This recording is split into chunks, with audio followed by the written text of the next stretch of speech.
Good evening, Free Enterprise fans, and welcome to the final play-in. Zoe, how are you this evening? I'm doing fantastic. But I do have a question for you, Inven. Yeah. Why weren't you in electrical when the lights went out? Look, that was the night that the lights went out in Georgia. That was the night that they hung an innocent townie. Seems sus.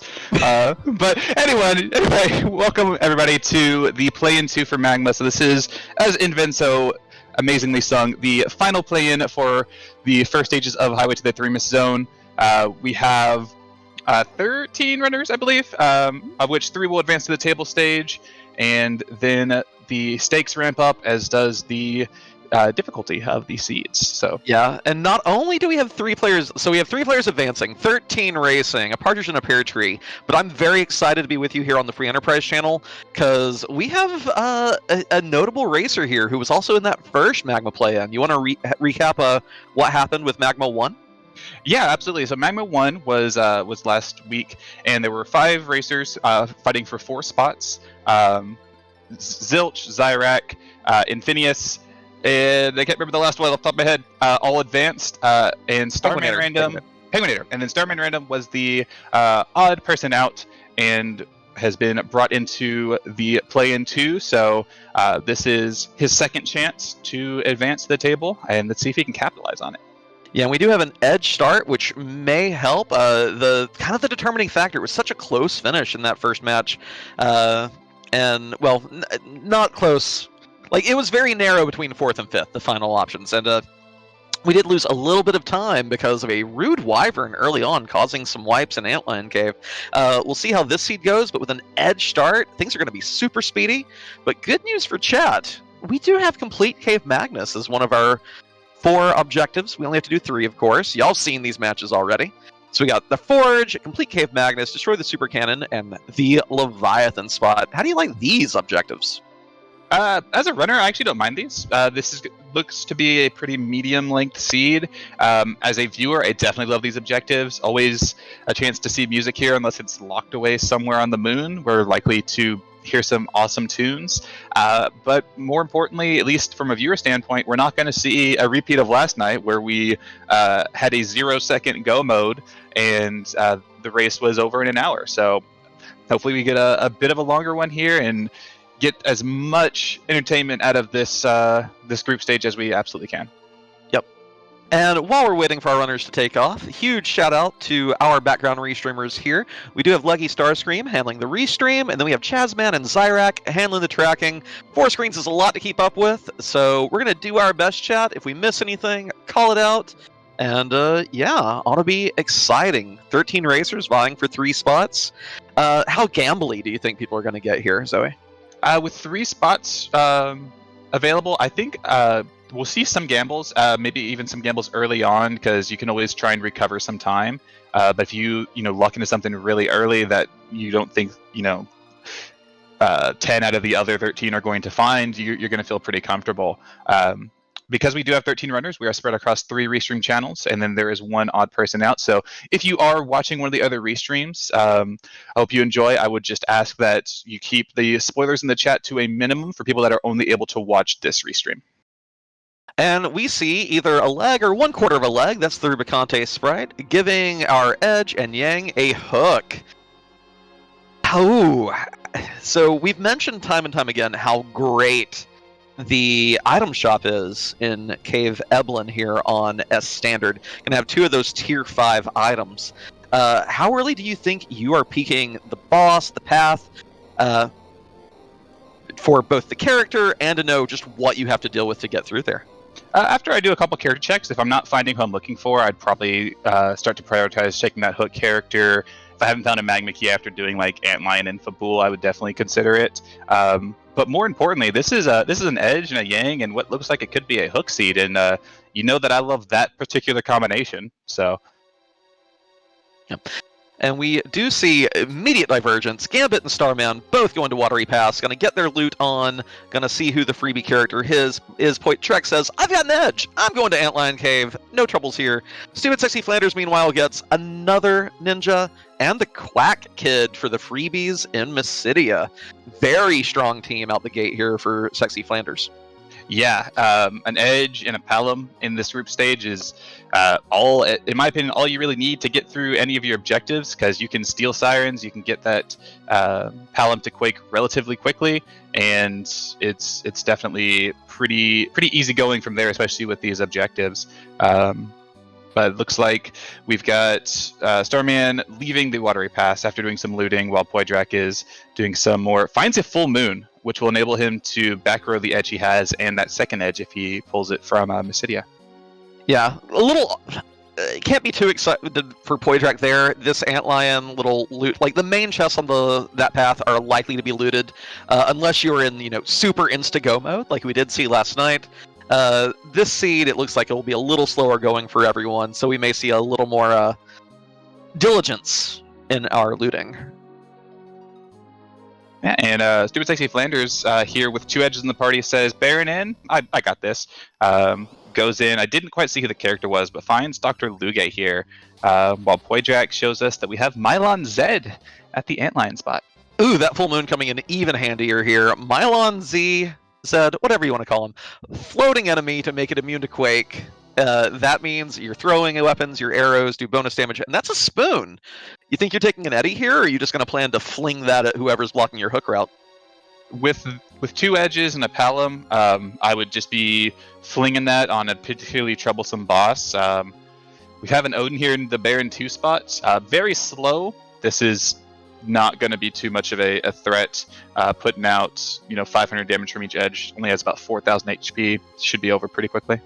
Oh yeah, it'd be scary if we had a lesser team, but with 2 edges, with their relatively endgame gear, even the front row one only taking like 200 damage from a punch, nothing to worry about here.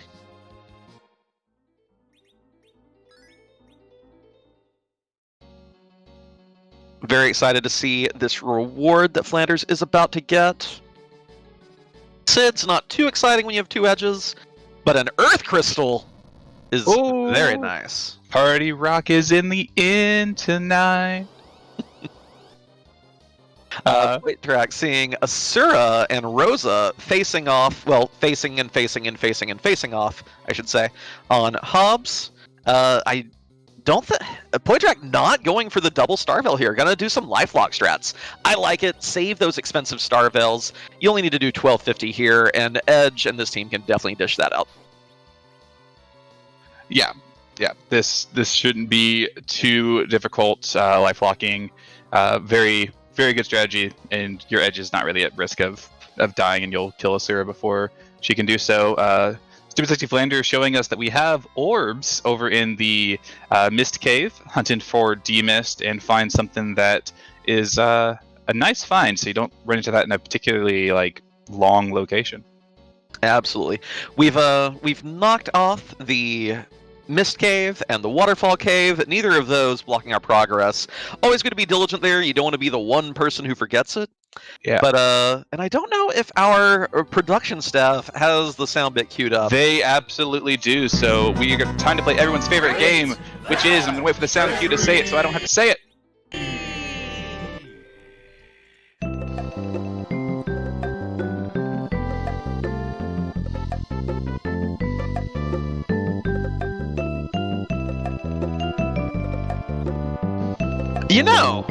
What that treasury lacks in quantity, I dare say it makes up in quality. There's a backup full moon for anyone who wants it. We got the best stat stick for a black mage, the best stat shirt for a white mage, and a little extra for selling on top. Artemis Bow, great for fixing your agility. Poison X, I mean, it's an upgrade for that Sid that Flanders is the only one who's rocking. I'm okay with it. I would have liked to have seen a really big hit and stick for, honestly, Edge, Kane, or Cecil, but I don't think there's anything to really be disappointed in with that treasury. No, not at all. The Rune Ring is also nice. It can give your mages a little bit more oomph on their spells, and also give you a potentially very important mage resistance if we run into a particularly nasty Maga Sisters fight. And then the sub armory or sub treasury gives us a mute knife, which will be equally as important if we run across that, or Baron Guards, or even if we end up on the route where a Warlock grind is looking viable. Yep. But Flanders making the spicy play here, chasing that Earth Crystal out the gate. Now, even with 2 edges, there are some fights up here that can ruin your day.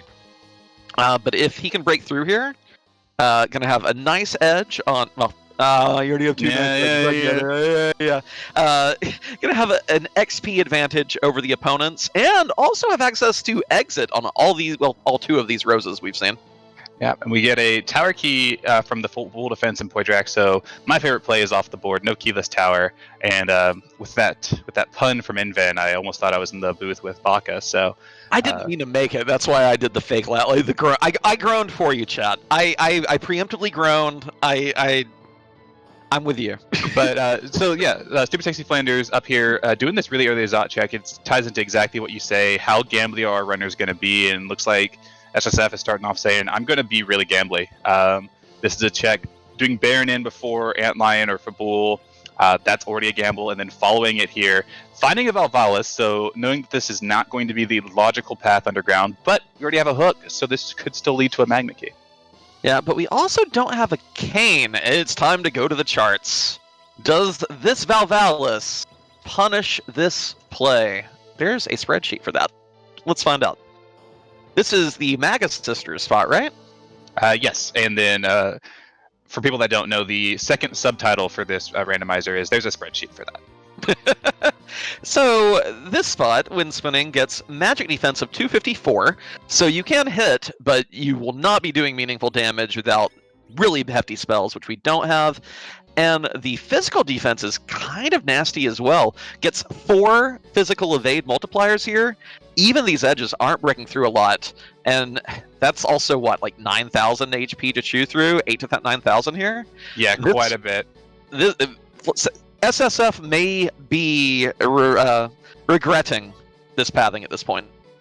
Yeah, there's not much you have in the way of stuff to throw, and what you do have is not really doing a ton of damage. Your melee attacks aren't going to do anything. You don't have a cane to get her out of this, and even if your Palom had something like Virus with that MDef, it's not going to be doing the chunks that you need while she slowly whittles away your party. Yeah. A good option here may actually be to re-enter the fight, but with Sid in the middle with that Artemis Bow and Samurai Arrows. I think the Artemis Bow will give him enough multipliers to help out here. Young, regrettably, the best damage he can dish out here is the kick command. Not what you want to see. No, not at all. We got Poydrak heading up Mount Ordeals, found a Porum in the character slot, and finds a Plague here at the front attack slot. 1 boss spot away from a potentially very nasty Plague fight. But with that full moon on that edge, nothing to worry about this time. Yeah, and it's over basically as soon as it started. Gambit following Poydrak here up the mountain as Starman makes it over to Mysidia and finds the edge in the Palom. I didn't see what he did with both those. I can't imagine he ditched the second edge, and I think he took the Palom as well. There's the reset. Unsurprising. It was a nice gamble. Luckily, Okay, the save is before the treasury, but at least after Baron in. So a little bit of time loss for Flanders here, but I think this is going to basically keep Flanders from going up this Tower of Zod ever again, if at least not for a long, long time. Question from chat from Moonblaze Wolf. Did SSF rush Upper Babel? He rushed Zot after getting the Earth Crystal out of Baron in.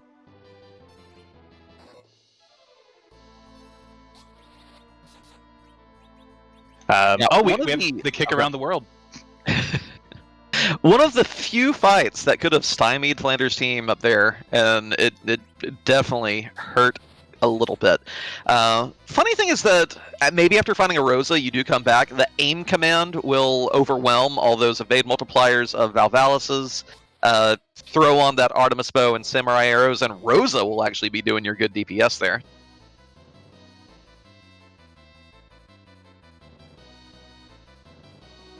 And with a kick around the world, this karate crumbles for Poydrak.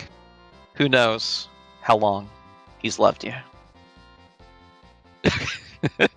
I love Yang in that spot. I can't help it. Oh, and my favorite sound effect as well. Let me get the bloop. Oh yeah, the bloop at the end. Love it, love it. Anyway, Poydrak going to be the first one to wrap up ordeals here. We don't have a Cecil. We don't have a Tella. We definitely don't have a Fu. So you're either hoping for some kind of long-term payout from this, or like an immediate good key item to see. Yeah, this is... Oh, and it pays off with an Adamant, one half of our objective number 1, and this is going to be Mylon and Friends, considering we know where Zed is at. But I don't hate this play. No, this is great. Yeah, early on, the gambles are going to be coming fast and loose from all of our racers until I would say probably about the middle of the seed, when they're either kind of starting to get their KIs together, or they're just enough has not worked that they need to start doing what would be like the typical mathematical logical play. Yep. Now, Starman here has completed the Baron Inn. I fully anticipate Starman checking that treasury. The question is he also going to be tempted? And if so, will he have an easier time with that Valvalis, courtesy of the Rosa on this team? Yeah, the Rosa being on the team with the Artemis bow that you'll find in the treasury will be a great boon.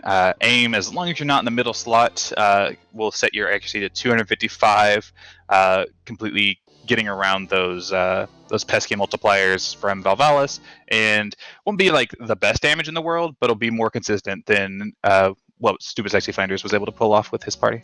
Yeah, and the main thing I'm going to look for here is whether Starman does loot the public treasury, because if so, they'll be able to grab those samurai arrows that will pair nicely with the bow. They're no arty arrows, but you want all the damage you can get against that Val fight. Oh, absolutely. Gambit gets his Adamant, finds his Mylon and Friends. Stupid Sexy Flanders is still fading, looks like Antlion, fading for Bull. It's going to go peek here the hook route, probably, like as you said earlier, check the shops, check the character, peek who that final boss is, because if it's something free, maybe you go ahead and dive it and see if you can get lucky with the King-Queen spot being free and get super early underground access. Yep. And good news for Starman, does loot the public treasury, gets the Mage Masher, gets the samurai arrows. Going to be in a lot better shape if he does decide to ascend the tower here, but does not. Takes the south turn right back out. Could be saving to come back in, but might just be flying away. Well, there's also shopping to do, of course. Yes. Not seeing a cursed ring on any screen, I believe. I think someone in chat would have shouted it out if we had come across one of those already.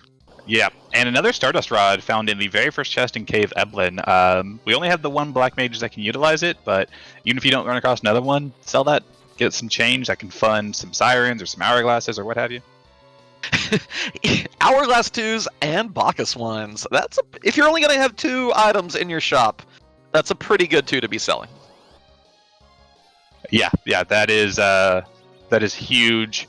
Can really help out not only with a grind, but those Bacchus wines can really push these edges through some relatively nasty stuff early in the game, in stuff like this hook route, or even like top of tower. If you have to go down there before you would normally be ready, the Bacchus wines can help out quite a bit. Yeah. And I know you're a little broke there, but I am a little surprised not to see a peek of the weapon and armor shops, at least the weapon shop there, just because I think these edges could still use a good weapon or two, and I would even take a long blade, let alone a ninja blade if I could afford one. Yeah, I would definitely have been doing some more shopping, looking for longsword. Finds a ninja shirt, and there was a second item there that was really important, a drain spear. But also we see either Officer Soldier or Baron Guards here, so that is, with an Hourglass in hand, a free fight. And with that Mage Masher, if it's Baron Guards, it won't even take that long to carve up those nearly 12,500 HP apiece. I like popping a save here in the cave, and running right for the King-Queen spot. Just learn who it is, see if this team can handle it. Ditching the Kayn, though, which is a little surprising after the trouble that Val gave Flanders. But I guess if you plan never to go back there, why would you care, right? Yeah, 100%. Has an Earthhammer for Sid as well. Doesn't really have anything in the inventory that's going to be good for Kayn, so keep the power as it is. And if you need to go back to Zot, you're probably banking on maybe a few others not doing it right away like you attempted, and you can just power overwhelming it by the time you come back. And of course, those Hourglass purchases will make the Mad Ogre box completely free as well. They will get their 4 punches off, but yeah, this team's going to be all right. Yeah, and Starman, after doing the shopping, has come up the Tower of Zot and has found that Valvalis. Let's see if he fares any better. Yeah, Val is 1-0 against our slate of Restream Racers here on the Free Enterprise channel. Let's see if that Fiend of Wind can get a second knockout here. Okay, are we counting that? I mean, that's more of like is that like a TKO, I guess? I'm counting it. 2-0 for Val. Let's go. Yep. Went in, no.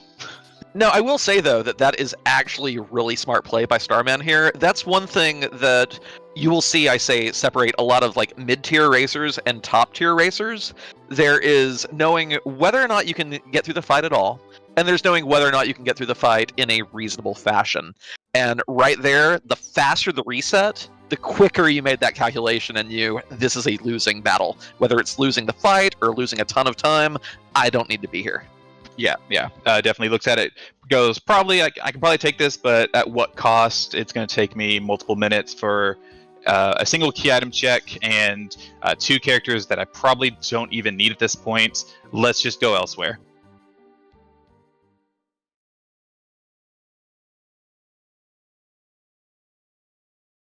Good point in chat. Is it worth it chucking the spoon there? It would get you most of the way there.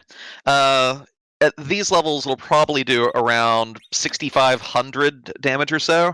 There's still quite a bit to chew through there. We do have the advantage of Rosa, so... But Starman doesn't know who's on that hook route, and so you're kind of gambling on spending the spoon there to not have it for whoever's at your Ruby fight. We know the Ruby fight's fine. Hourglass it, you're good. Yeah, throwing the spoon there would be a play for a Magma key, I would have to think, and if you would save scum anything else you get from there, even if it's an objective, I would have to assume, just because if you get stuck to that underground, it's that's rough. Yeah, and we also do have a Leviathan spot on the table to worry about in the long term as well. Although you do have Edge, so you can always just steal Sirens and grind before that Leviathan spot fight if you need to. Yeah, and I don't know, it's a curious proposition. I like it. D-Lunars here, I'll leave you to judge this, but I did want to call out that I think we both kind of missed it. That tower key that we found in Full Defense is actually one of our objectives. Yep. Flanders taking a reset here to the D-Lunars. I don't think this fight's too bad. It'll be real fine for any... I saw a couple of our racers, I think Gambit or Starman, I think may have just been Gambit, found a Dragoon armor early on, and you just plop that on your Sid, and it's almost a free fight. Because they are dragons, you'll take severely reduced damage from their punches, and then the Dragoon aspect also gives you half damage from their flame attack, so not so bad. And only 3,000 HP to go through each. I think Flanders gets it on the rebound here. Yeah, I absolutely think so as well. And worst case scenario, if things start to go off the rails, you could always try and go for some defrogs. But at this point, I don't think that punch hit Sid hard. Yeah, we do have a white robe and a rune ring, so Rose's cures should do respectable damage here. And the Fire 2 with Stardust Rod will do quite a bit as well. Yeah, well, I like our edges here. The D-Lunar's like, flame! And then edges are going, was it flame? Let me show you how.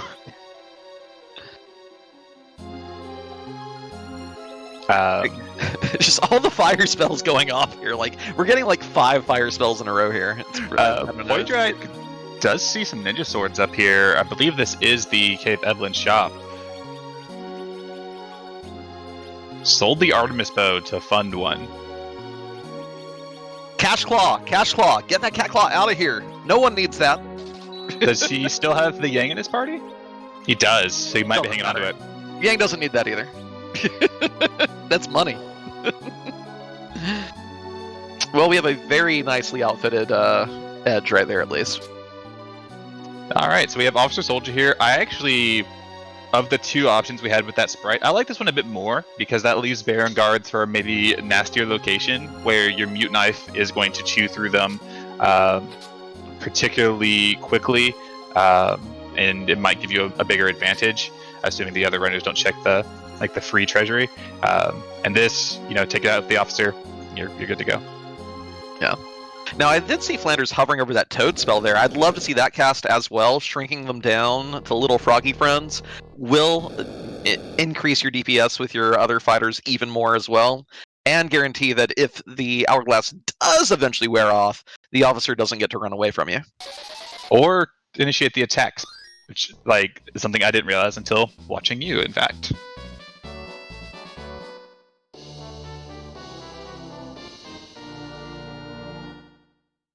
Gambit wrapping up Baron in, ditches the Cid, gets the Party Rock.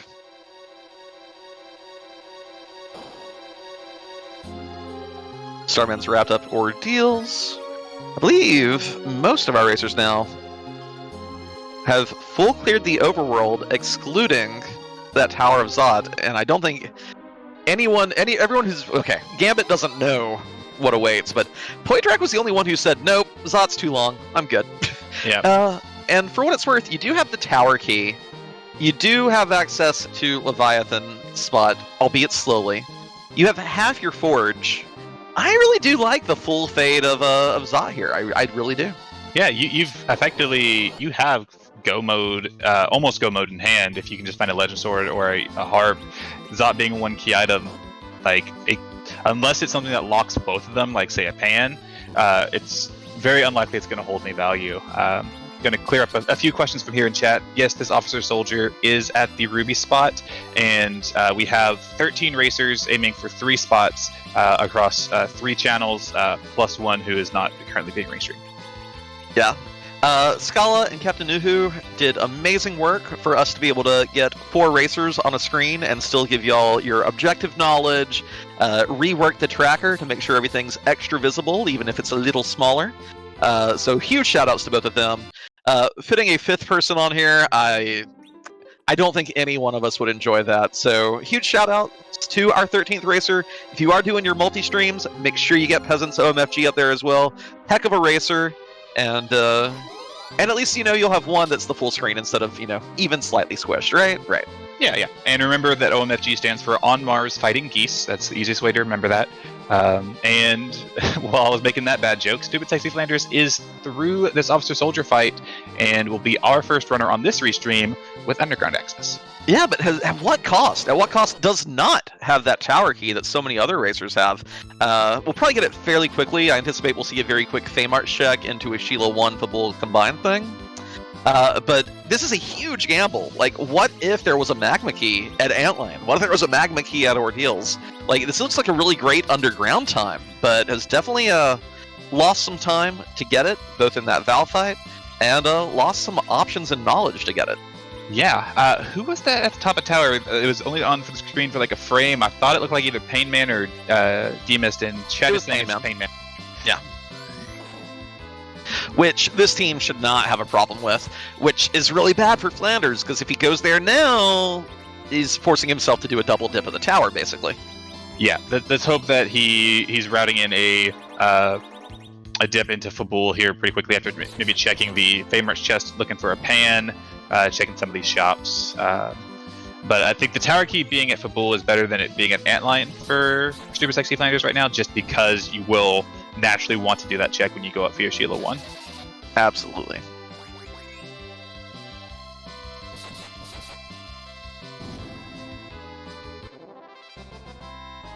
So much inventory management going on simultaneously. And Gambit is up here at the Valvalis, here in Zot. We'll see what his thoughts are. Yeah, this is going to be a really big distinguishing moment for Gambit here. If Gambit gets through this fight, will be the only one to have this knowledge. Does have that well-equipped Rosa. Has 2 roses, in fact, for a lot of healing. Now, I know that there's not a whole lot of shopping done on these group flags. Do we know if anyone picked up heal potions to deal with the ray attack from Val? I don't know if we've seen them, and I don't believe anybody picked them up. I know I personally typically don't. It's very situational. This happens to be a situation where you would want them, but if you're trying to gear up, a couple different edges, every last GP counts.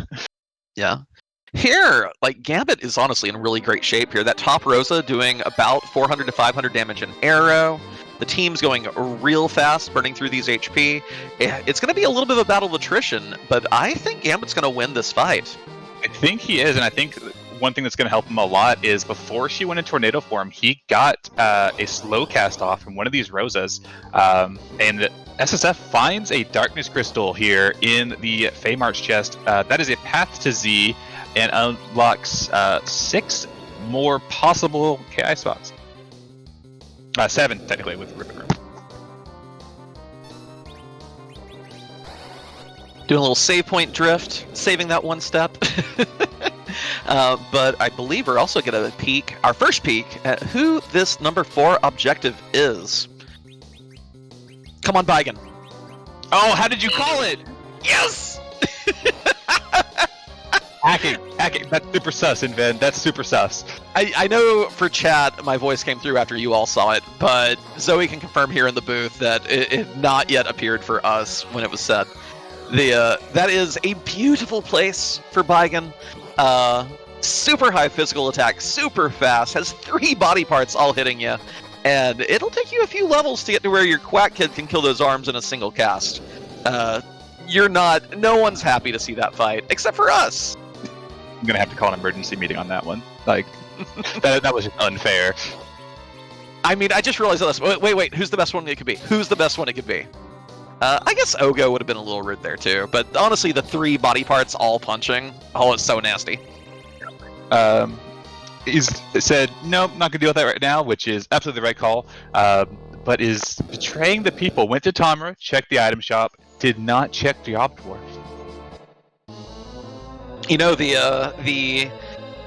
The anti-Job Dwarf contingent grows by the day. One of us. One of... Coffins here in Dwarf. You've already gotten one of the bosses that are vulnerable to it off the table. You can still run into a Dark Imps or the Officer Soldier.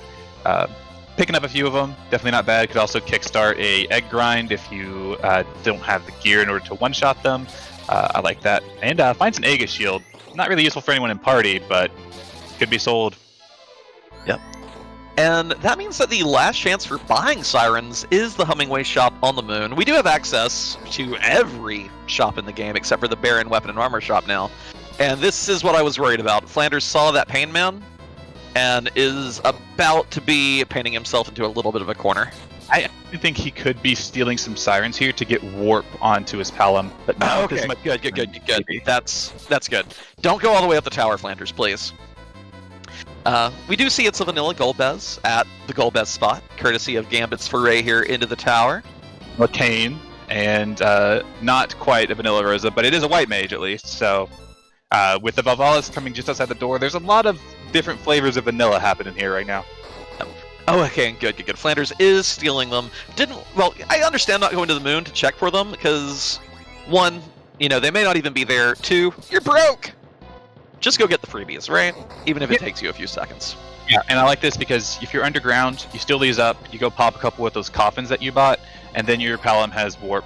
You go and do Dwarf, get the double value there. Woof! Oh, hi! Okay. Did he save after the Val fight? Super nasty. He did save after the Val fight, but this Zot is a double dose of nasty. They wanted to make sure that, this is not where you're supposed to be with the Valvalis, and then if you were stubborn, it goes, no, this is really not where you're supposed to be.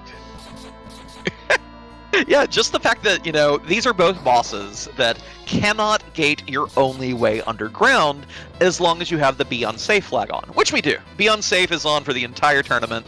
You don't want to have a whole bunch of forfeits because everyone runs into Val at Ruby and no one can hurt her. You don't want to force people to have to grind 1,000 random encounters in Upper Babel. But this tower is full of, like, all the bosses that we've retired and put on the sideline. This is the penalty box. Enjoy.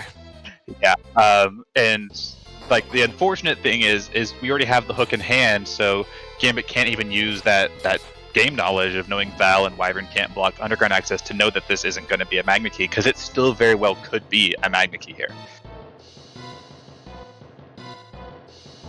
But this is very spicy. I'm excited to see what's here, because also that Wyvern can catch players unaware any point in the game. Our runners could have already fully grind and come through here later, and if they've not turned their battle speed down, if they're not ready to run buffer a Star Veil, it does quad 9s here. The Val Spot's magic attack is through the roof to make sure her weaks and her ray attacks land. Yeah, it is a ridiculously high magic attack for what we would consider a fairly early game boss. Now, what's the meanest thing the Seed could do to Gambit here? I think the meanest thing you could do here would honestly be something like Boreas, but if we want to go something that could maybe take him even further away, like a Baron Key. Yeah, Baron Key. Baron Key, yeah. A Baron Key that gives nothing for objectives would just be a death knell for Gambit here. But on the other hand, it is 2 more item checks. Maybe there's a D-Mist lurking there. Maybe it's the solution to the Seed. This is a huge tipping point for Gambit's run here. Yep, and SSF doing what I thought here after getting a couple of those sirens goes, uses the coffin on an egg, looks to be getting warp on that palo, so I imagine we're going to see Dwarf before he gets underground. Well, the consolation prize is a pink tail. Adamants are turned off, so this will be another piece of tier 7 loot. At least it was a KI for your 10 KI account. Yeah, can't feel good though. In fact, Gambit doesn't even care. I'm not even picking up my hovercraft to turn this in. I'm scared. I'm behind. Those bosses were hard. I gotta get underground.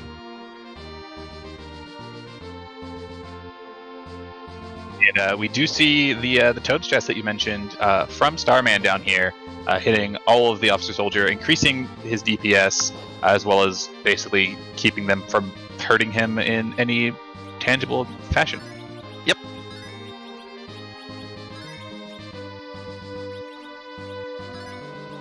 Poitrak, meanwhile, immediately chases that tower key.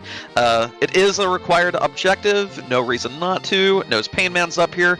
It's not completely free, but I think we have the HP on this team just generally to where you can get a Cure 2 off and you're fine. Makes that safety save just in case. No reason not to. Yeah. Seeing that Painman on the way down definitely goes, okay, cool, I've got the tower key. I can do this top of tower boss. Let's just go knock this out, because the worst thing you'll find at Super Cannon would be something like a Wyvern, or if you decide to go in without more than half your HP, an Ogopogo. That can definitely punish the hubris of a runner if you forget to heal up. Oh yeah, love to fight a fight here. Then, luckily though, if you're patient and don't just rush into the tower room, you can stop on that first tile. I forget whether you just turn left and right or hit A. You get rid of the overlay saying, cannon control or whatever it says, and you can see what the fight is. So if it's a Sparkle, it's okay. You got Cure 2s, just heal up. It'll be okay. But yeah, before we realized that you can get rid of the room name, that was the source of much rudeness. Yeah. SSF gets through this Octomammoth at the Doll's spot. Going to be greeted by this Vanilla Golbez. Probably, in my opinion, one of the best locations to see Golbez, because it's meant to be a scripted story fight that has very little danger involved. So the magic power is incredibly low. It has very low hit points. So once you get through the script and he takes out 3 of your characters, hit him a couple times, and you're done. Starman, third one of our featured racers to make it underground, and is not making the insta run for the tower. Oh, the worst bonk. Well, okay, my 2 least favorite places to bonk are right there, because you don't get to do anything unless push B to jump is on. And when I accidentally land next to the crater that takes you back out of the, like, oh my god, like you land and you don't even bonk off. You're just standing there looking just looking like a complete... Yeah, I hate that one. I've done it so many times, and it feels worse every time you do it. I like to call that you attended the Silverfire School of Airship Flight. And also, Poydrak did exactly what you said. Walked into the room, dismissed the text box, saw it was Mega Sisters, and goes, okay, this is fine. Yeah. No worries here. The Dark Imps that are normally here don't have that high of a magic stat, and more importantly, there's very little HP to get through. The top of tower was just a light sword, so that DKC giving it up before he had a chance to use it. And we'll see what comes from the super cannon once Poydrak makes it out of the tower, as SSF is through the scripted part of this Golbez fight. We'll soon be killing it and showing what this is. And Gambit ditched the cane as well. Imagine an inverted free enterprise mode. Poor DKC starts underground, just a dark night, very hard to get anywhere, tries to climb the Tower of Babel to make it up above ground, maybe get to Ordeals and use that lightsaber, and then just burns himself out trying to dark wave these heroes blocking his way. Hard knock life for the Dark Knights. It's a bad story. It's just smallest violin next to my my microphone, but unfortunately my noise gate is keeping you from hearing it. Oh, and incidentally, that was our first objective for a featured runner. Poydrak has completed objective number 3. Let's light it up. And with how much overworld completion he's done, I think he may be considered in the lead just outright of these 4 runners. Only gets a white spear for a shovel, so Kiva's Tower held no progression aside from that objective. Now going to go to Fey March, get his Darkness Crystal, peek that King Boss, and we'll probably let bygones be bygones today until maybe he has to come back, maybe hoping to get the other 2 objectives instead. Yeah. Starman, the only one of our featured runners to take that cane, is going to be very, very happy once he completes his Babel-oriented tasks. And Starman, having joined SSF here in Dwarf Castle, SSF is now watching the hand steal the crystal. Will be getting a KI from Luca, or KI check from Luca, and then using the warp glitch, which is enabled, and this will be the last race in this tournament where we will see this warp glitch. Or vice versa. Alright, warping first. Oh, pardon me. Just an Assassin Dagger. Kind of unsurprising. We've not seen an early Luca key, so it stands to reason that there wouldn't be anything here that... Well, it would be illogical if we did find something important. But, could be a minor upgrade. I don't think Flanders bought good gear for his edges, but that is Go Mode!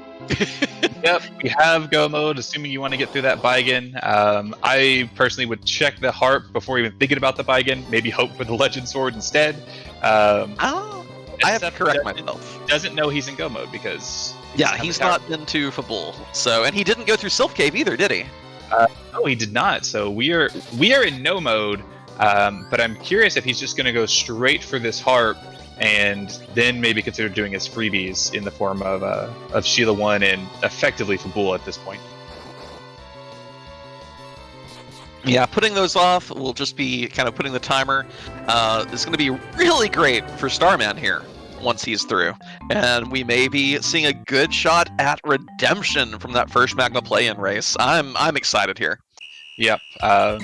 Also just love the idea of Luca wearing this harp around her neck. It kind of ties in with the world's smallest violin we were talking about. It's the world's smallest harp. Yeah, but you say that, but Luca's a dwarf. It's not, a little, charm size harp. No, this is, a full-size, harp necklace. It's taller than she is, and she has to drag it behind her as she walks, and she just doesn't understand why her father gave her this pendant. I mean, it's basically the full, Mr. T starter set, except musical. I like this. Also made of gold, in my mind canon. Head canon. I like the idea that it's a mouth harp, which is only debunked by the sprite in the Cave Magnus, but Poydrak decided to take that Bahamut fight at the Queen spot, and is rewarded with just a Sand Ruby. It's another KI, another character check, but with the amount of power in our parties, I don't think we're going to see that KI, that character check, unless we run into a Crystal Sword and you look at Diesel. Yeah, but the real good thing for Poitrak is the potential to hit 10 key items. I really do want to see a Sheila 1 check. It would not surprise me at all if she had the Legend Sword, or a Pan even, a vanilla Pan, that gets us 10 key items for a grind. The dream that every one of our racers hopes for is to not have to fight that Baigan. Yep, But the dream for our audience is to enjoy those Twin Harp tunes, right? Yeah, we should be quiet. Enjoy the tunes.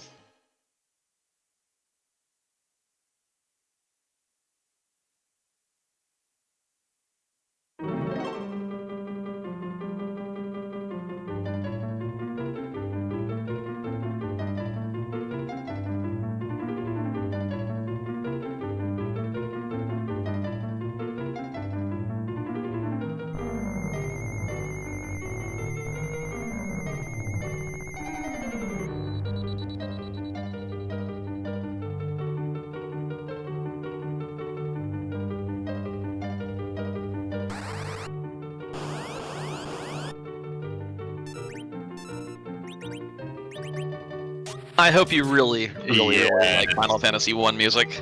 I mean, I do, but I hope you do too, because we're going to be here for a while. The best spot to run into Alt Gauntlet, and not only because we get to listen to the harp music for longer, which is the FF1 battle music, fantastic, but if you're going to run into Alt Gauntlet somewhere, I personally believe you want it to be at an objective spot, because then you know you're not wasting time for no payoff. Well, and also there's a little bonus here. This spot normally has ridiculously high magic defense that is really hard to deal. Here, though, we've got all kinds of magic to fling at these things. So even though it's a little extended than some fights would be, it's not going to be so extended to where it's really going to bug our racers. Yeah, absolutely. And this is, much preferred to something like Alt Gauntlet, the Masamune Altar. Yeah, this is actually one of the places where the Alt Gauntlet is considerably easier than the standard Free Enterprise Gauntlet, just because they actually do get a certain segment of Dark Elf's magic evade here. Yeah, and Gambit is on this Officer Soldier fight. Will shortly be joining the rest of our featured runners underground, whereas Starman is peeking around here in Feymarch, and Poitrak is in Dwarf.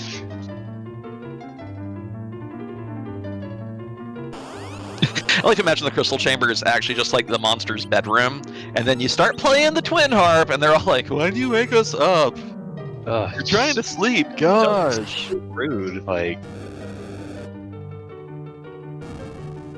And that's also going to be my, that's the difference between a normal ogre and a mad ogre. It's how long it's been awake. They're still groggy. They're just normal ogres for now. I mean, yeah, just give them some coffee. I like to think that it's their bedroom, but the Cave Magnes is an orphanage, and Dark Elf is the matron.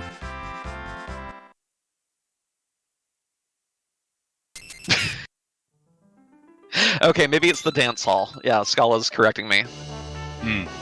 Very, very good. And we found out the key. That's a hilarious item to get here. That's great. You know what the bad news is for everyone?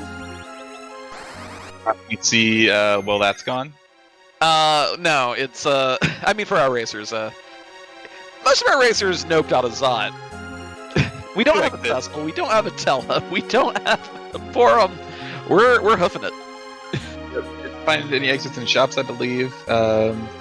We saw one in, actually it was in the Watery Pass, and Flanders never looted Watery Pass. Did anybody in chat catch who Job Dwarf was, or did Starman go and loot it but not actually check? Poitrak checked it. The Job Dwarf is an artist's agent today. Thank you. There are 4 races run-ins on my screen. It is hard to keep track of all of them. Oh yeah, sometimes it's good to have a little bit of, focus issues. It's like, okay, I'll look at this one, then this one, then this one. Oh, what's over here? Oh.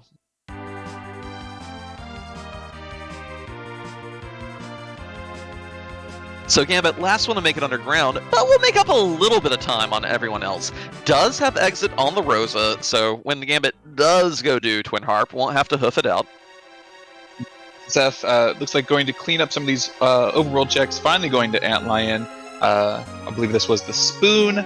You don't hate to see it. It could do a chunk of damage to that Baigen. Oh yeah, will definitely help chew through that. 35,000 HP split amongst the body and the two arms. Two arms getting a much lower portion of that.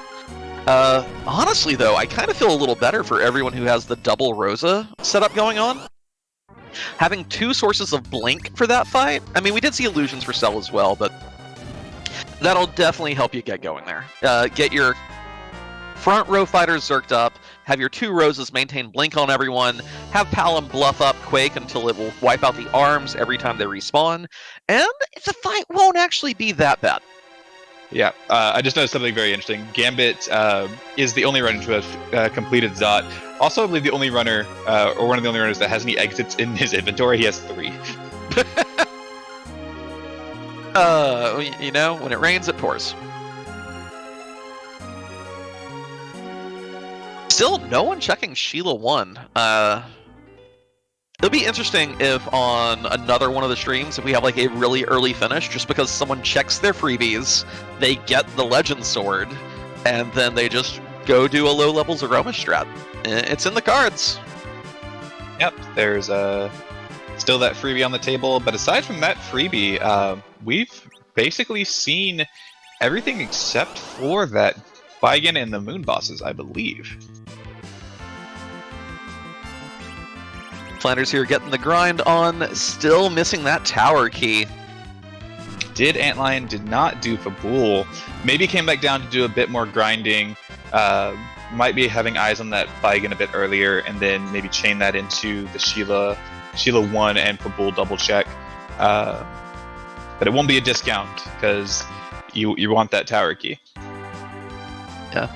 Poitrak here is going, is headed through the Sylph Cave. Gonna go peek Yang, just look at him while he's sleeping. Oh, look at him, he's so cute.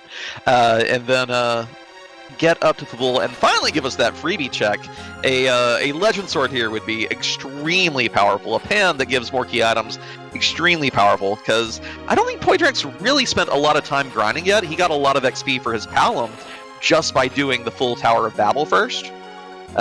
And putting off this grind until you have 10 key items can definitely give you a little bit of acceleration that your opponents don't have.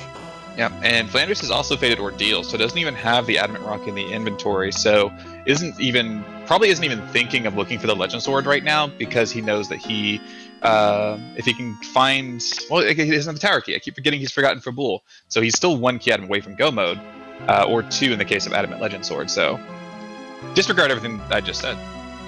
Huh? Sorry, I wasn't listening. Good. Just assume exactly what I said. It was incredibly smart and well thought out. Okay. I didn't know you had one of those Men in Black flashy devices that wipes the memory, but clearly you popped me with it. Yeah, you wouldn't know about it because I used it on you before. Well, that's a key item. That's good news. Rat Tail from Sheila 1. Come on, where's this chain going?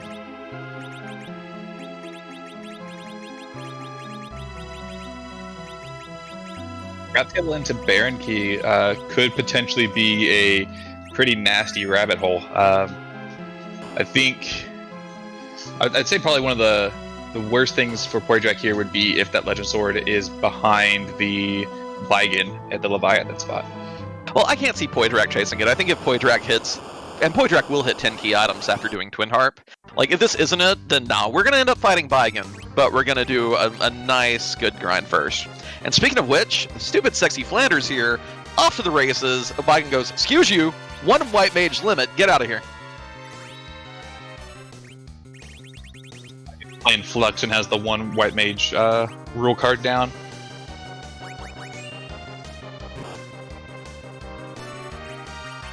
So the actual annoyance here for Flanders is going to be if it takes too many spells to get the arms down each time, because you want to get your blinks up before Baigen gets double wall up.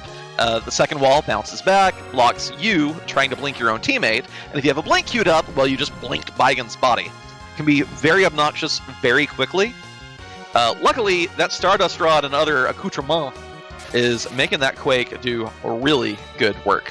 Yeah, that rat tail only leading to the Luca key, which it's a key item in the inventory. That puts Quadrak at 1, 2, 3, 4, 5, 6, 7, 8, 9. That is 10 key items. Are we about to see a door grind? Demarine, get in here. I mean, did he have warp to get into the sealed cave room? Oh, I think he did. I think he did. He totally did. Right? He didn't save outside. What it? I'm very confused. It's not a door grind, or else he'd be turning encounters on and opening up these doors. Maybe looking for a cheeky D-Mist? But you're in go mode. So maybe... what is... I need to know.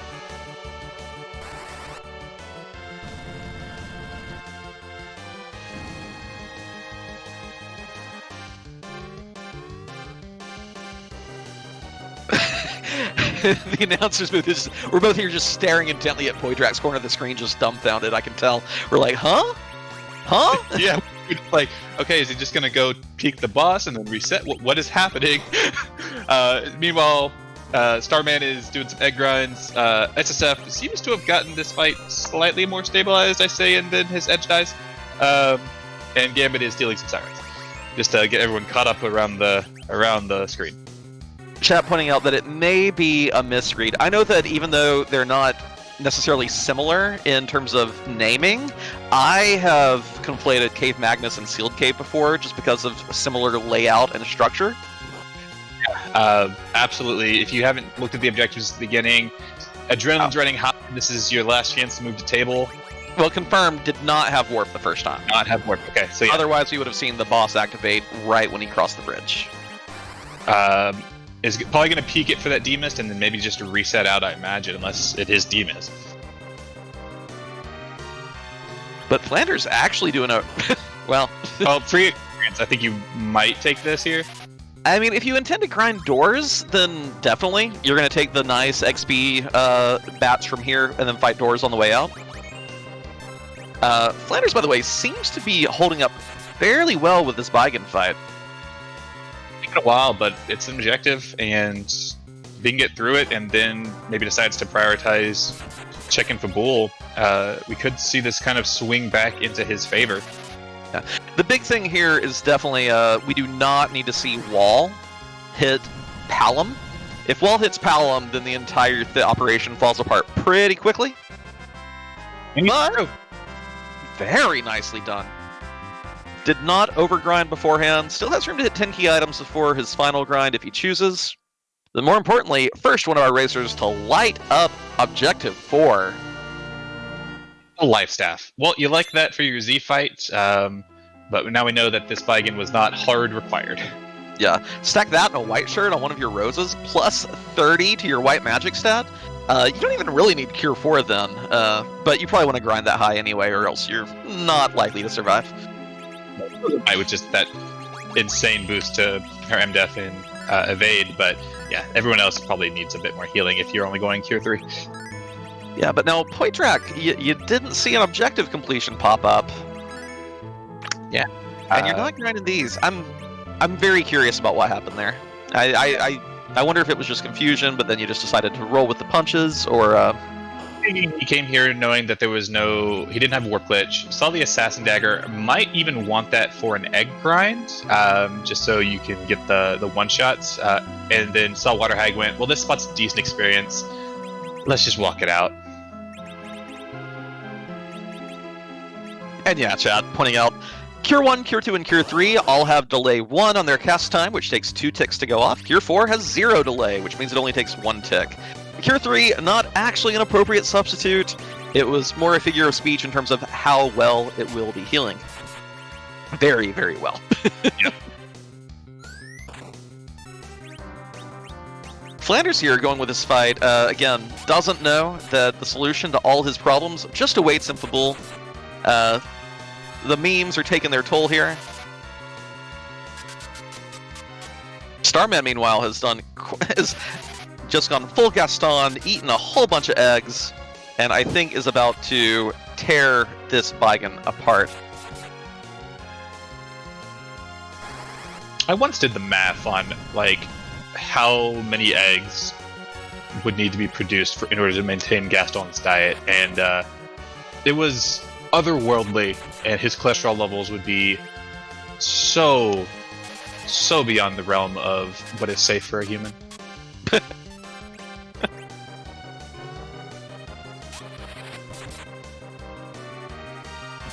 Putting those illusions up, very first thing I mean, Board AI could go ham here. I would think it'd be hilarious if all three parts here just punched right at Palom.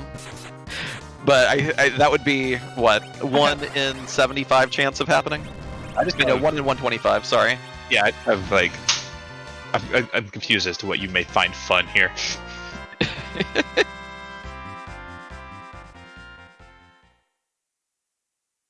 Alright.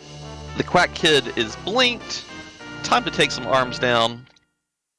Flanders gets the Sand Ruby, one more towards that 10 key item count if he wants it. Did get the 1 out of 125, but that one after Kane. Well, I mean, Baigan sees them, it's like, it's a traitor! Yeah, but I'm a traitor for you. Traitor! Okay, fine. What were you doing in the Sealed Cave Crystal Room? I was just doing a task. My Among Us names are not going to stop. Just No. I love it. It has captured the zeitgeist.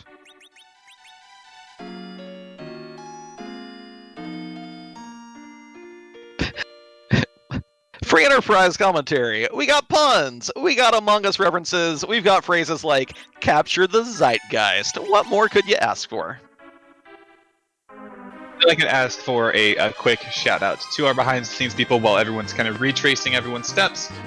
We have Leggy Starscream on the restream, Zyrek and Chazman being thoroughly distracted by Invent and I, and still managing to keep up with all these KIs and objectives. And then, of course, across the booth from me, Invenerable.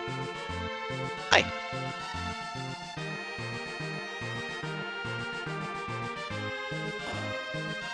I'm still so confused about everything that's going on. I think I've lost the plot, but I'm feeling real good for Starman. I can say that. Starman, of course, seeking a little bit of redemption here, was the only one in the first play-in not to advance.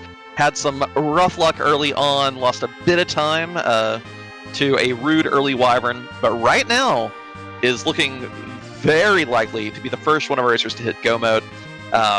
Very clean Baigan fight going on right now. Doesn't look anything too worrisome.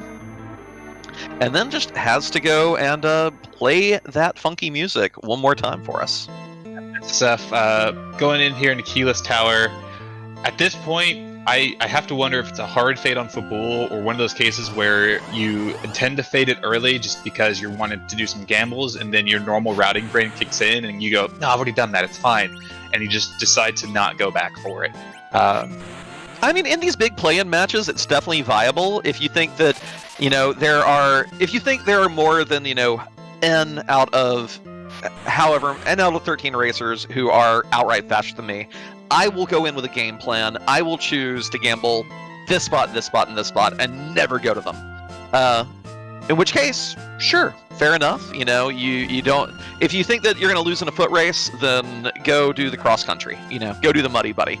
But it does feel a little bad because we know how close and how good of shape Flanders could be in, but for that fate of football.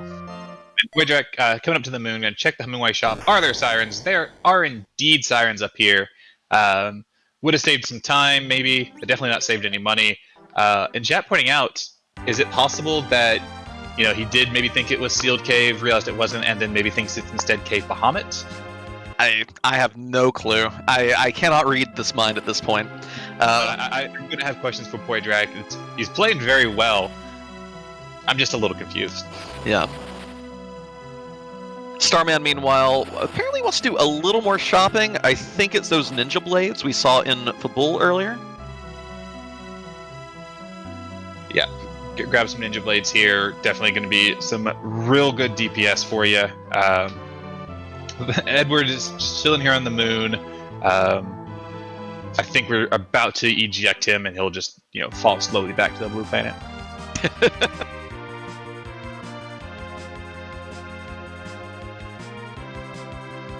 I'm guessing Poidrak is here to grind, actually.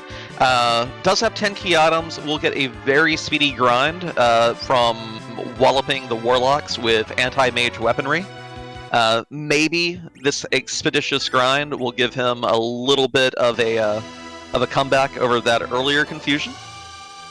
Very efficient grind to do with this kind of team. So I like the plan here. I like the plan. I think you might be confused, though, because I'm pretty sure the expeditious grind is over on Gambit's side. Eggs. Okay. Starman, meanwhile, finishing Fabul. Sorry. Oh, it's all good. Oh, and I would like to say that I believe Starman did complete objective number 4, has cleared that Baigan at Leviathan. So 1 objective to go for Starman. Flanders, meanwhile, has finally come home to find the goods. So we're going to have a really kind of like neck-and-neck situation here between the two of them very soon. Starman needs to go do this Twin Harp. Doesn't have exit on his Rosas. Maybe doesn't even have an exit in the inventory. Is that going to be faster than going back and having to double dip that tower into the super cannon room? Maybe. These two runners are very, very close. Poidrak, meanwhile, is in fact here to do a Warlock grind. Things seem to be coming together for all of our runners here at the end. Gambit knows that he's in go mode. Poidrak knows he's in go mode. We're in for a heck of a finish here on our end of the restream.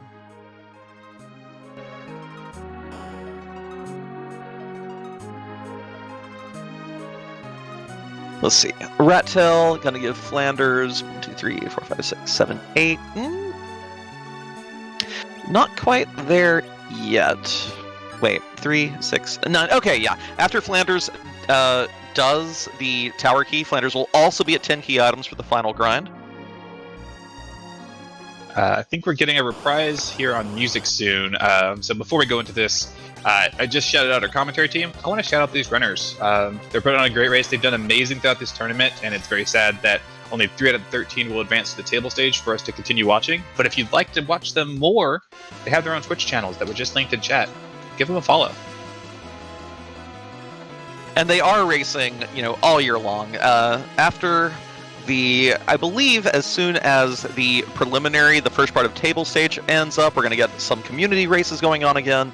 Everyone's always racing. If you like free enterprise, follow the racers. But for now, encore, Maestro. Encore. Play that mouth harp.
There's a decent chance we are going to get simultaneous crystal flashes here, and it's not even Super Metroid.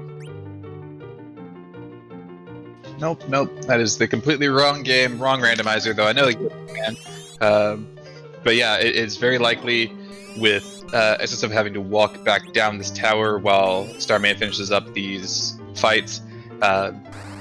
Very, very close to each other, crystal acquisitions, and these levels, like, Starman has a few more than SSF, but that can easily be overcome if they do some Warlocks on the moon on their way down towards Zeromus. We got 2 grinds going on. We got 2 racers wrapping up their objectives. Whew, very spicy race tonight.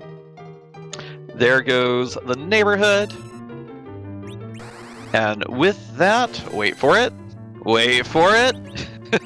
Stupid Sexy Flanders becomes the first one of our 4 featured racers to get the crystal.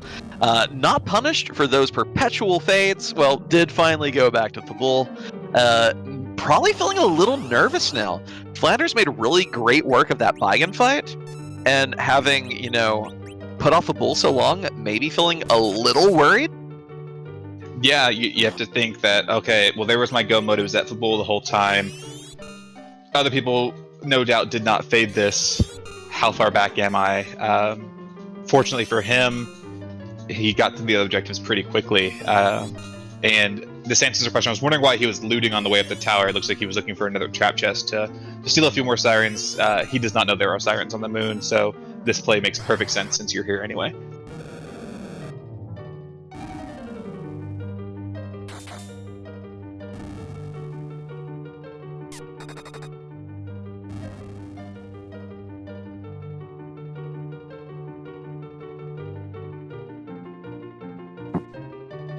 Poydrek has finished grinding on the Warlocks, is coming here to save in the room next to Ribbon and White Spear.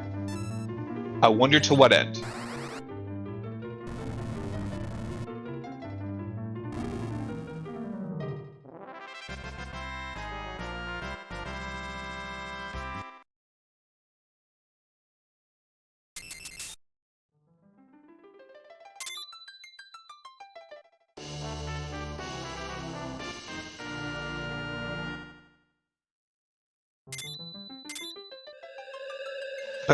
Poydrek, Qua?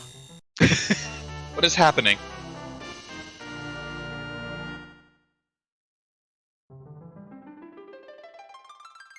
Anyway, Starman completes objective. Well, I'm not sure if it's number 3, but it is the 3rd objective. Okay, it's objective number 2. Either way, completes 3, gets the crystal, has to hoof it out, of course. Also, and of course has the crystal to boot. So let's see, that's 3, 6, only 9 key items for Starman. So not going to have as efficient a grind as Flanders. Okay, so I have one question for chat.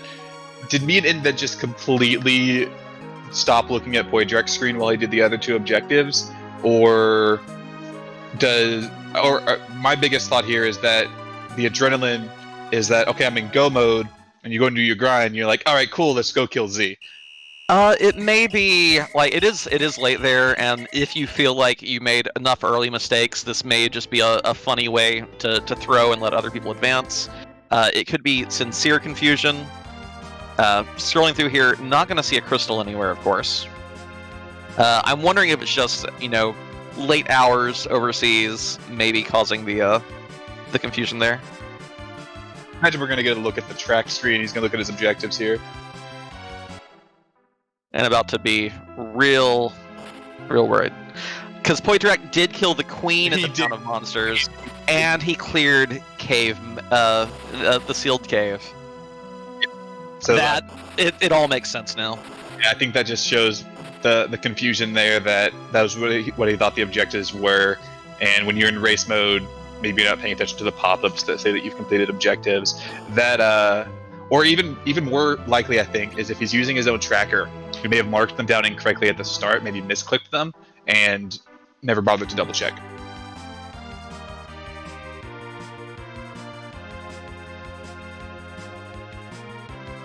So the good news is he is in go mode. The bad news is he just wasted a lot of time walking down to Z. But of course, it ain't over. Any one of our racers, especially, you have to realize everyone in this race is going to be in panic mode, even as they're grinding to go to Zeromus. Any one of our racers can go there at relatively low levels and endure a back-to-back Big Bang into Meteor that knocks them right back to their last save. Yeah. So until I see a finish on these 4 screens, I'm not counting any of these racers out. They're all extremely good at the game, and they're all in really good shape to wrap the seat up as well. Absolutely, and to Poydrek's benefit, he's done his grind, so that Baigan is going to not be free, because it is still a very punchy, hard fight, but it's going to go pretty quickly. And this Cave Magnes, well, is the gauntlet. You've got the flames from the edges. He's going to get through these 2 objectives relatively quick. Yeah. And Starman's tracker, I think, needs a little update. We need to see a crystal and a rat tail there, making the Sheila freebie check, getting his key item count up to 10 as well. Gonna also have an accelerated grind here. Good job by Starman realizing, wait, I have a freebie on the table, and getting to 10. Yeah, that's a very heads-up play. A lot of times you'll be at 9 KIs after getting your crystal and go, well, I can't do a 10 KI grind. I'm not going to go waste time doing a check. We got a little bit of a frustration run out of Boydrak there. I feel it. I feel it immensely. You just to know that because Boydrak played this seed so well, but just that explains why he didn't care about warp glitching at Dwarf Castle. He thought, I have to complete the sealed cave anyway. Why bother warp glitching? And taking down the queen there at the start in Feymarch very quickly. You see Bahamut, like, oh, I can just reflect kill. It explains everything, and you have to be very careful with your note taking. Just to get this kind of setback from something like that when your gameplay was golden, I would be frustrated as well. Yeah, absolutely. I know the run back and forth frustration all too well. I've done it many a time.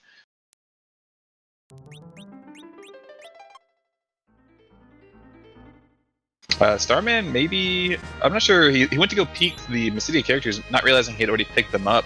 Could have been looking for a better anchor than Sid. Doesn't have a curse ring, I believe, and that Sid does have some levels.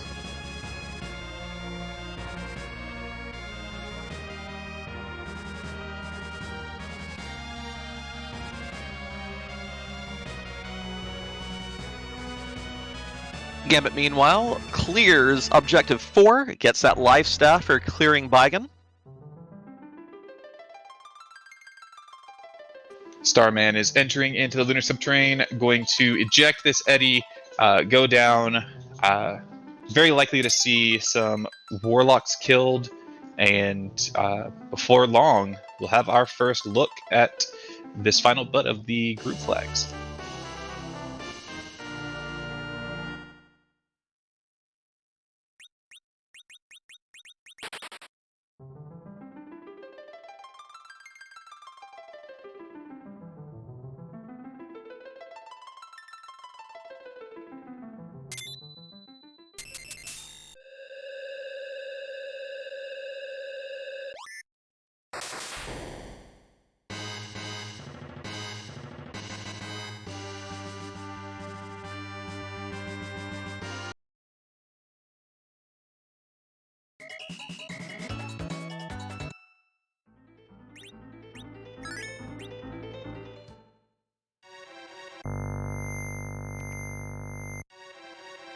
Are we going to see a pause from Starman here? Yeah, okay. I was wondering if we were going to see Warlocks or maybe take a few more floors to see Gold Dragons.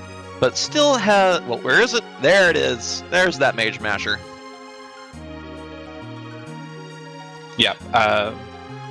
Does he have mute bells, or is he going to put this Rosa into slot 1 to get the first turn mute, I wonder? Oh, there are mute bells. Okay. Oh yeah, was that like 15? That was 15. I'd still probably put her in the first slot, so you can have your edge and not be the one that has to use the mute bell, but there are reasons that I went 1 and 2 in this stage of the tournament. Yeah, I think it's going to be Mute Bell, then Bursk. Yeah. Oh, yeah, okay. Yeah, reasons why I'm 1 and 2.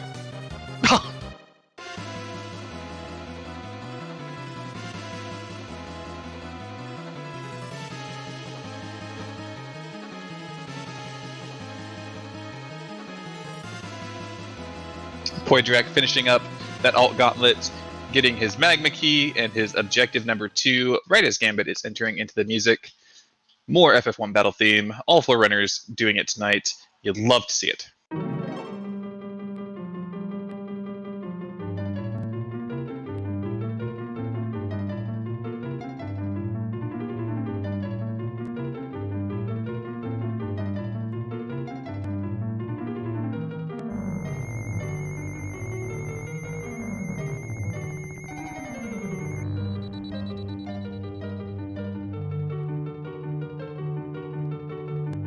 You know how you can tell Scala rolled this seed?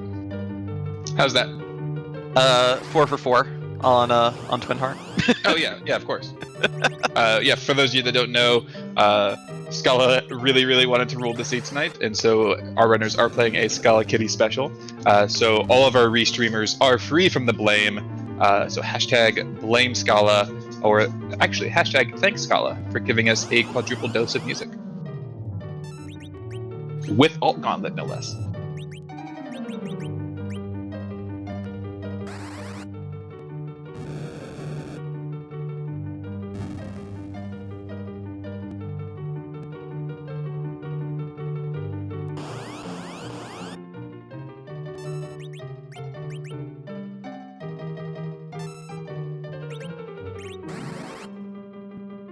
So did any of our racers actually throw the spoon at that Biken fight?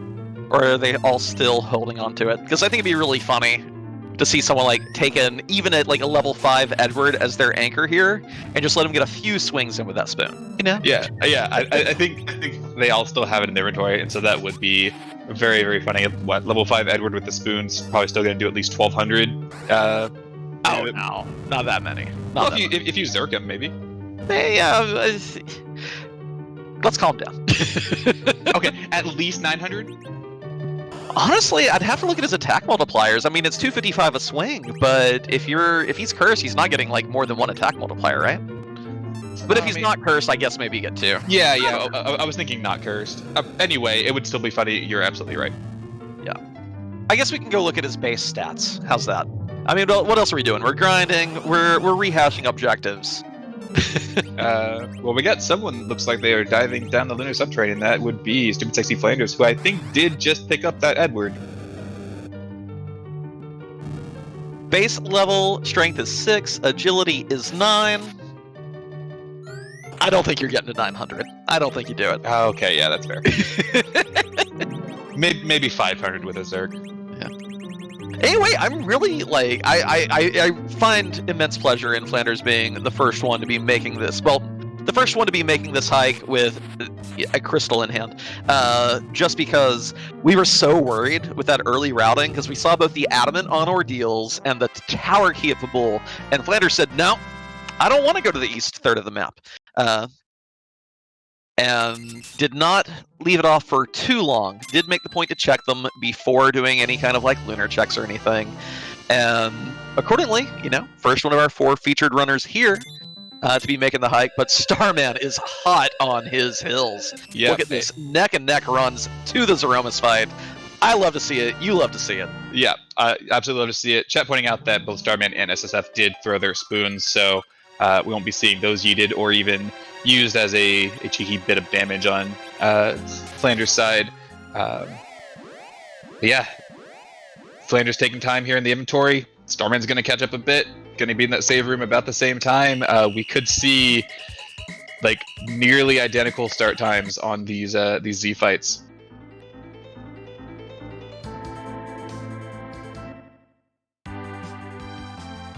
Is Starman swag walking this?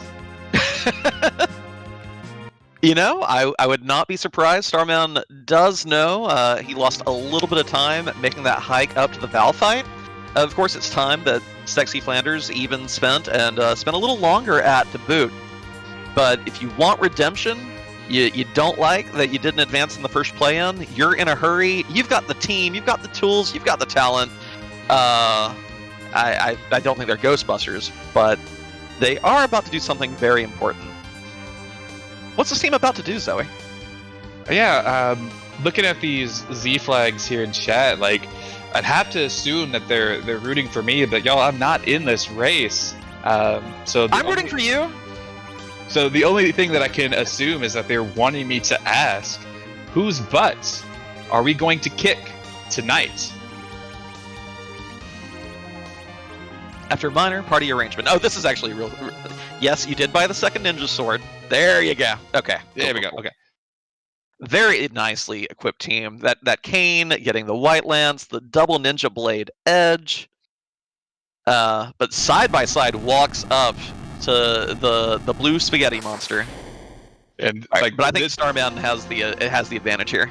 This is within like restream lag tolerance as well. They literally could be coming in here simultaneously. Oh, the simultaneous nods. Oh wow, simultaneous fade-ins.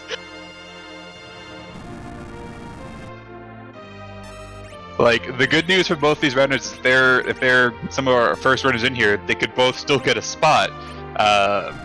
But yeah, this is hype.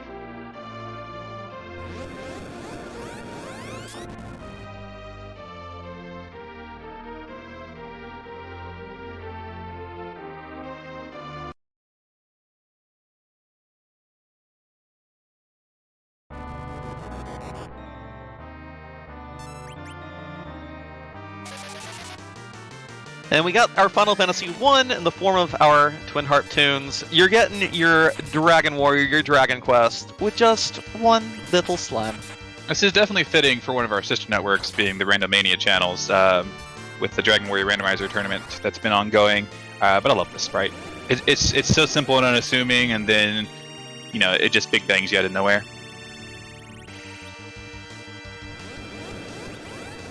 I'm being told that the Dragon Warrior Randomizer final is tomorrow night, so that's handy. Very nice.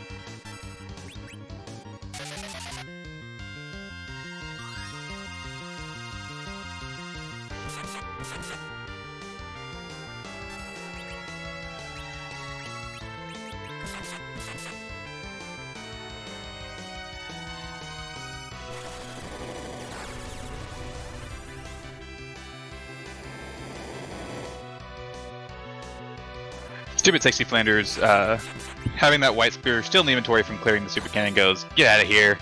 Let's just throw it at this Threemus and do a good, cool 5.7k damage.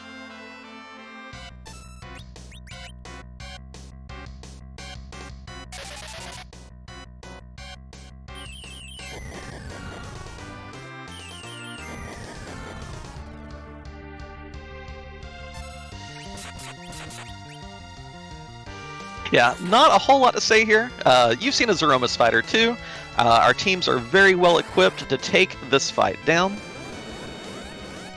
I do have to wonder if Stupid Sexy Flanders is counting HP and may pivot. Oh, never mind. There's a box one on the Rosa. I was gonna say maybe pivot over to just reflect strats at around the breakpoint for the phase change, but never mind.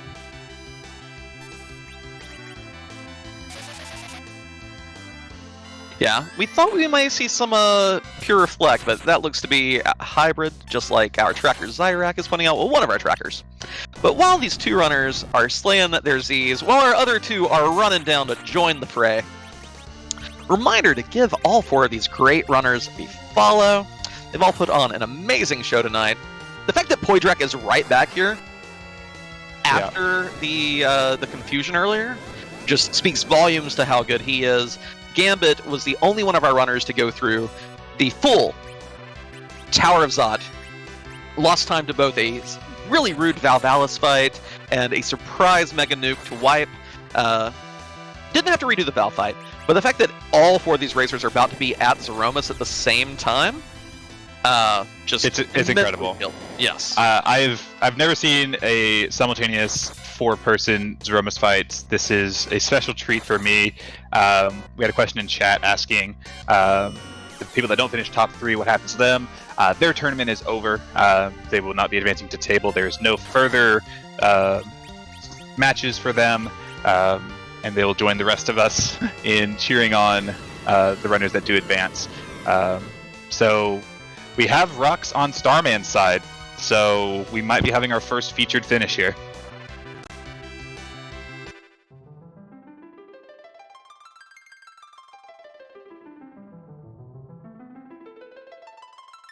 Oof.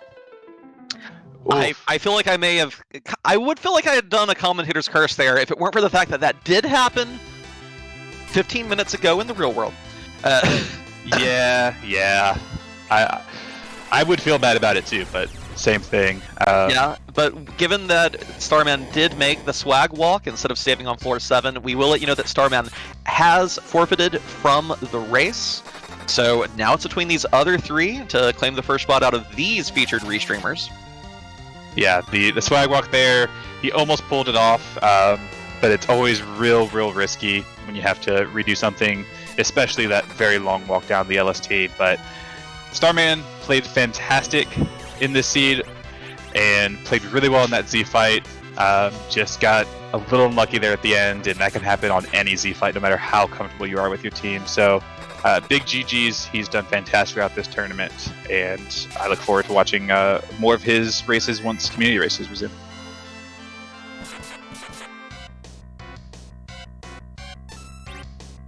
Flanders here still rocking hybrid strats. Well, the mages are pretty much down. We do have basically Zerk and heal, and with 2 roses at 2400 HP, I can't imagine. Well, I shouldn't say that. I shouldn't say that. No curses. Just gonna take it nice and smooth here for the finish.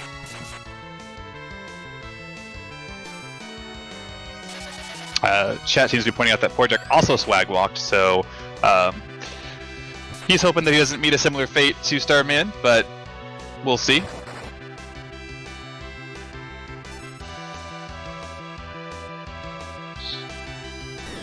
Well, Hi, Starman.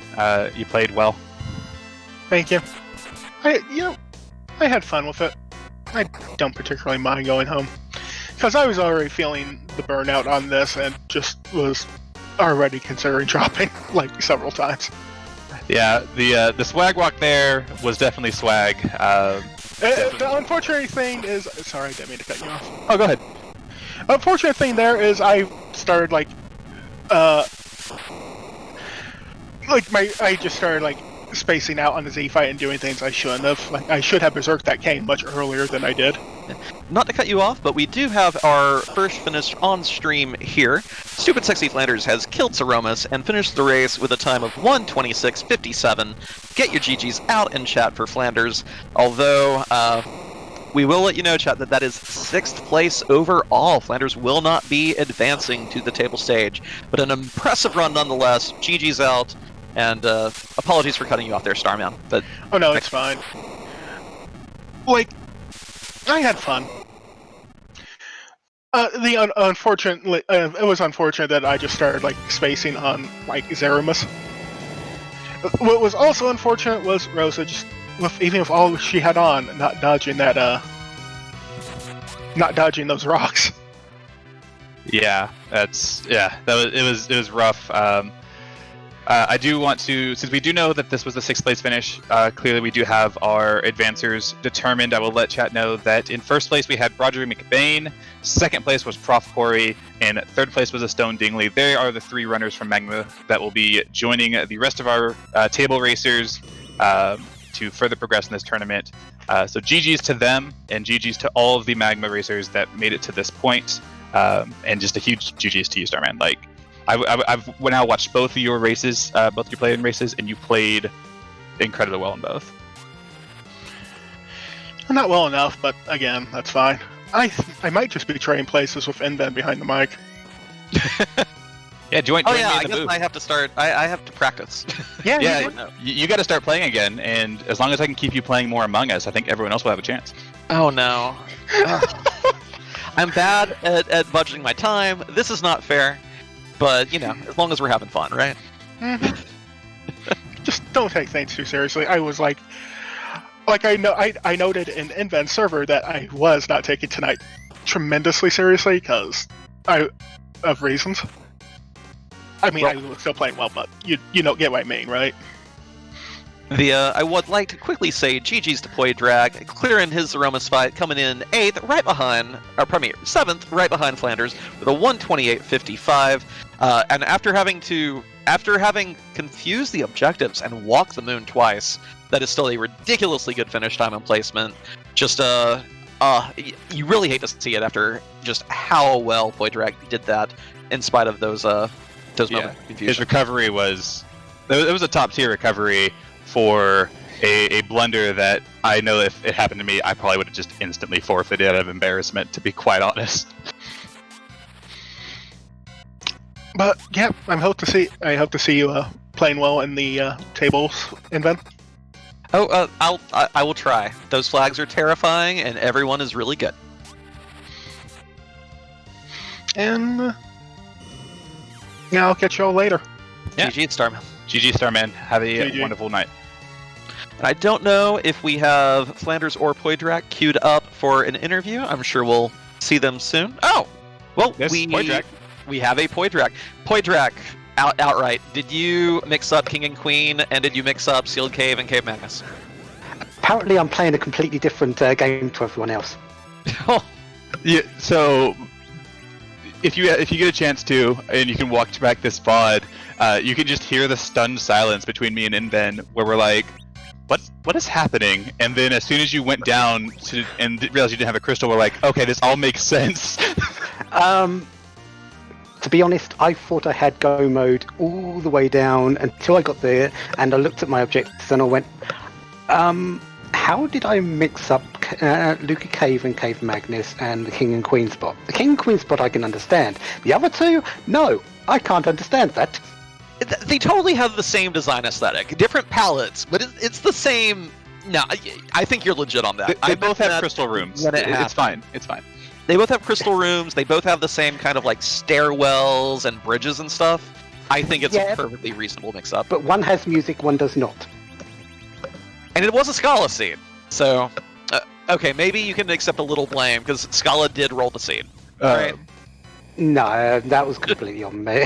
Yeah. I can't see how I completely messed that up, but if I hadn't, I think I would have won that easily. Honestly, I was really doing well. I felt throughout the entire seed until that one thing just threw me out. Yeah, you avoided a lot of the pitfalls that we saw other runners go through. You didn't even peek the bosses up in Zot. That alone put you ahead of the curve here on our restream. I can't speak for the others. And just, like, we had such confidence in you when you were done with Babel. It's like, well, here we go. Got the Twin Harp from Dwarf Castle. We're like, Poydrak's got this. And then the confusion set in for us as well. And yeah, that took you down. Yeah, I looked at my objectives after Babel, and I still didn't see it. It's like, okay. Because I went in there to check, is it Queen or is it King? And somehow I still saw Queen there. Yeah, it happened.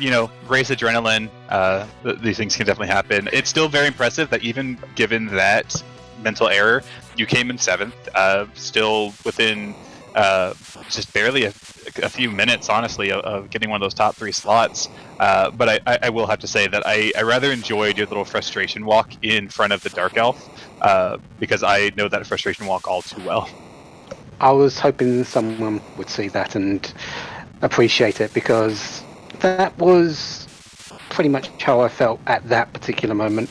And overall, I feel like I've had one of the most dangerous runs through this highway to Threemus zone throughout, because every meaningful race I've had has been difficult, and each one has been just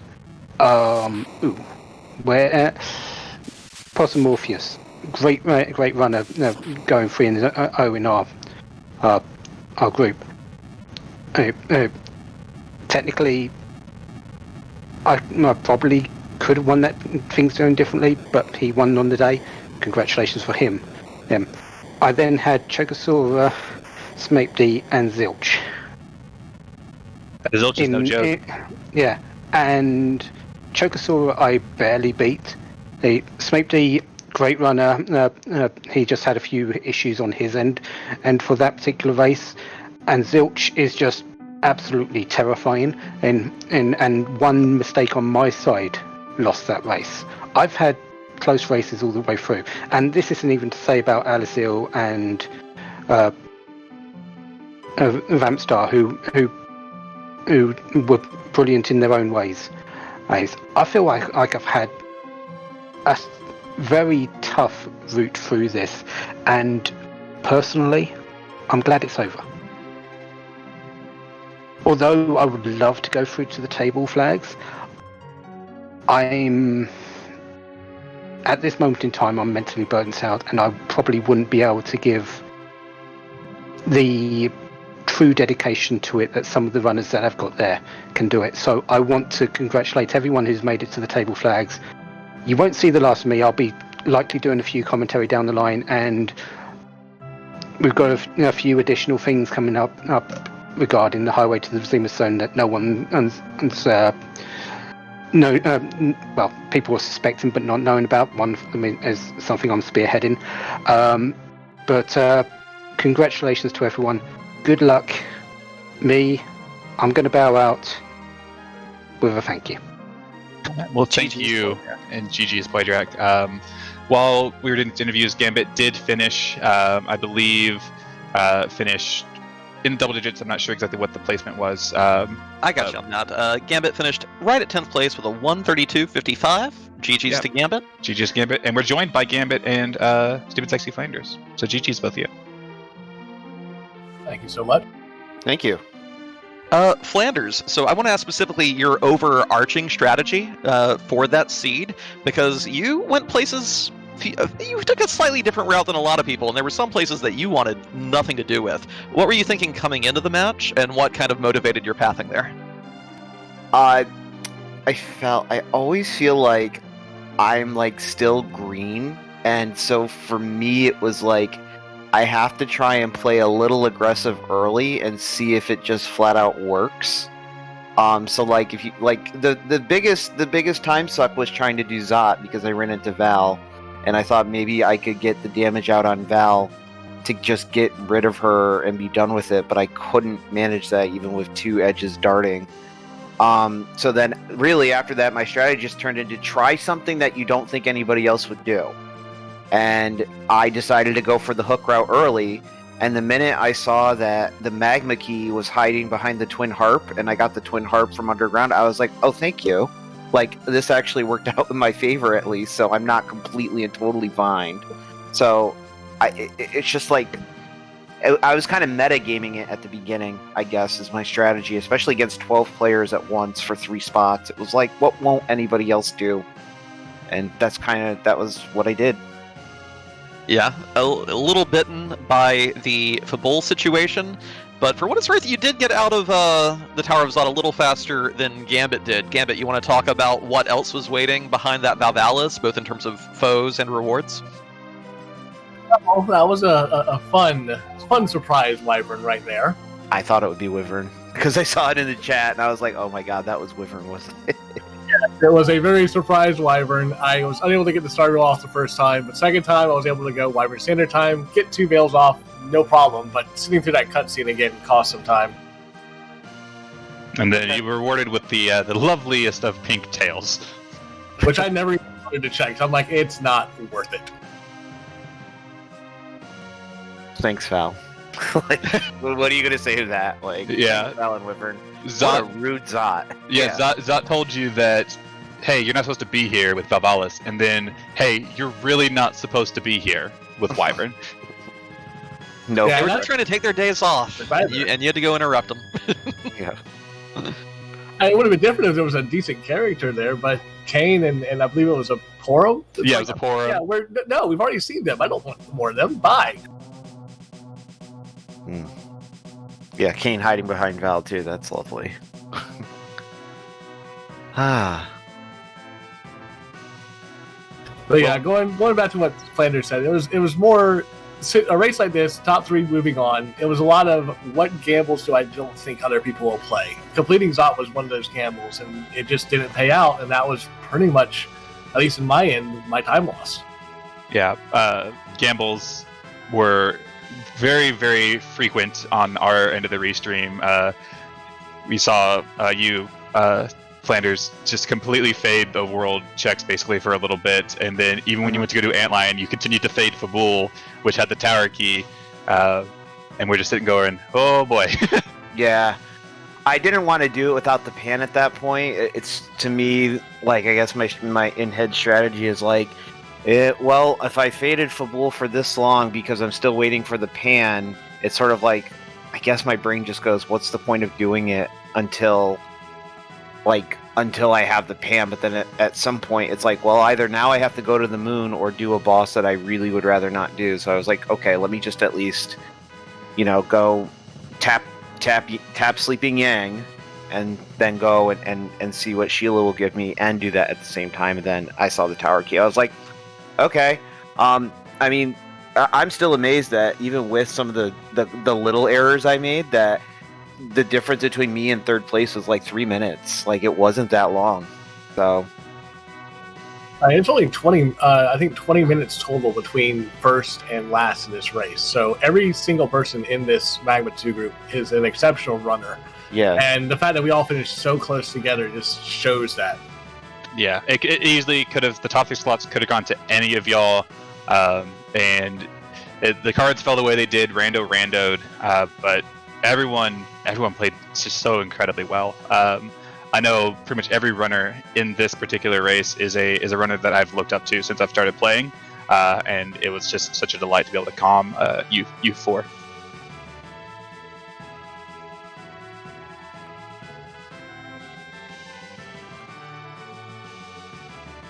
Well, I do want to make sure I say thank you, Zoe. Thank you, Invin, for doing comms.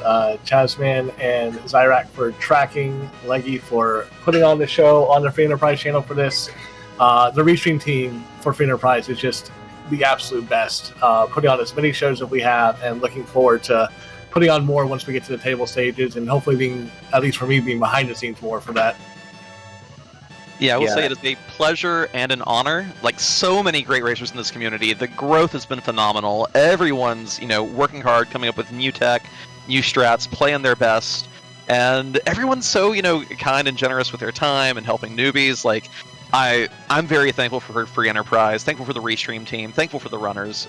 Y'all are fantastic, and it just wouldn't be the same without all of you either. Yeah, the Restream team has done great work. I think over the first 6 weeks of this tournament, we restreamed over 130 matches, which, if you do the math, averages out to like over 3 restreams per day. Absolutely stunning, and just absolutely amazing. The love that this tournament has gotten, both from the entrants, the Restream team, and the viewers, and I'm very much looking forward to the next stage. But we do, fortunately, get a little bit of a break after this. Yeah, so we're going to take a week off, everyone. I believe the first night anyone who really wants to schedule a table match for is Sunday, I believe. But Monday, I think it's the 28th is the first 28th? available date for table matches. So enjoy the rest of your week. I'm going to let Invin continue talking because I cut him off. Oh, no, you're fine.